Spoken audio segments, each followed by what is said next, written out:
Just like that funny bunny that doesn't seem to run out of energy, Workhorse always seems to hold at least a little charge, no matter how much persisting market detractors drop it. Let's see how it's been rolling along following its merger with Motive Electric Trucks. If you want to learn about the merger, check out the video about it uploaded at the start of the year called What Happened to Workhorse WKHS Stock. As shown in its Q4 and full year 2025 results that just came out, fourth quarter revenue rose to $9.7 million from $6 million a year earlier, while full year revenue climbed to $21.2 million from $7 million in 2024. On a pro forma basis, including Motive, revenue reached $34 million, up from $13.7 million. This growth was supported by increased vehicle deliveries, with 65 units shipped in Q4 and 112 for the full year, more than doubling from 46 units in 2024. At the same time, costs remain elevated, with cost of sales rising to $15.5 million in the quarter, resulting in a gross loss of $5.7 million. Operating loss widened to $20.1 million and net loss to $23.7 million, reflecting both scaling costs and more than $4 million in one-time merger-related expenses.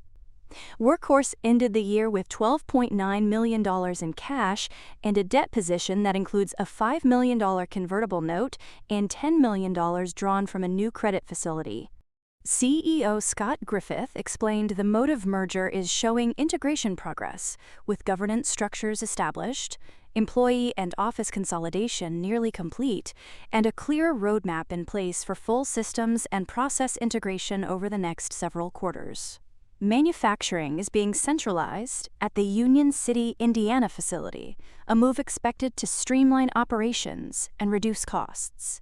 The merger also brings the realization of $20 million in annualized cost synergies, with a target to reach that run rate by the end of 2026.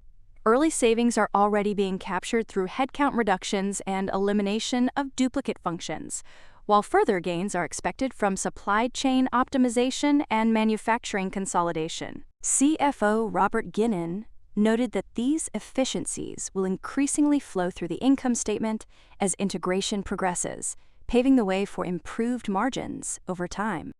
Another thing the merger brings is broadened reach across the medium-duty truck market, with focus now directed at unifying platforms and developing a proprietary Class 5 and 6 cab chassis. Griffith highlighted that this effort is central to capturing a larger share of the estimated $23 billion Class 4 to 6 truck market. The launch of a lower-cost version of the W56 step van, featuring a 140 kilowatt-hour battery, reflects direct feedback from fleet operators who prioritize cost efficiency over maximum range in many use cases. Early reactions from dealers and customers have been positive, with Griffith noting that the new configuration broadens the addressable market by offering a more affordable entry point without sacrificing core functionality. This aligns with Workhorse's broader goal of accelerating fleet electrification by improving the total cost of ownership equation for customers. Then, as though to point to an indication of durability, reliability, and customer trust, Workhorse keeps pointing out how its vehicles have now exceeded 20 million miles driven across more than 1,100 deployed units.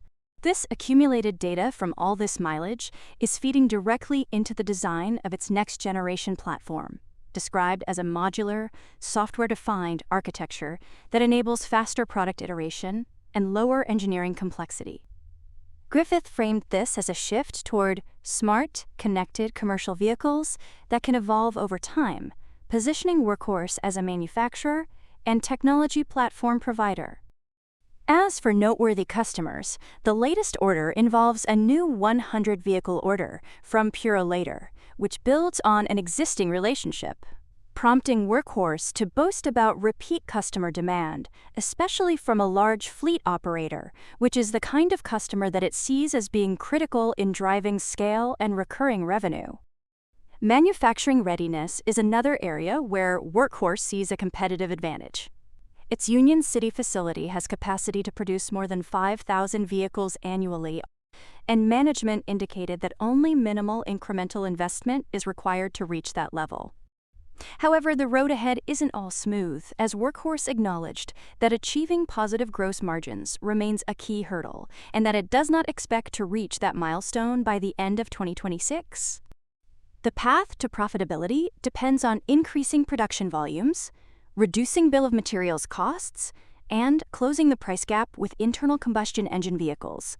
Griffith and Ginnin both emphasized that scale is essential, as higher volumes will enable better absorption of fixed costs and improved purchasing leverage. At the same time, financing options are actively being considered to strengthen the balance sheet and support growth initiatives. While the merger improved its capital structure and added access to a $40 million customer order lending facility, Workhorse explained additional funding may be needed to execute its long-term strategy. Looking ahead, Workhorse's ambitious path to profitability is framed in an interesting way. It believes that capturing just 1% of the medium-duty truck market would be sufficient to achieve cash flow break-even by 2028. This target is underpinned by expectations of continued market growth, driven by regulatory pressure, sustainability goals, and rising fuel costs, all of which favor electric vehicle adoption. Griffith also pointed to macroeconomic factors such as oil price volatility as reinforcing the value proposition of electric fleets, which offer more predictable operating costs.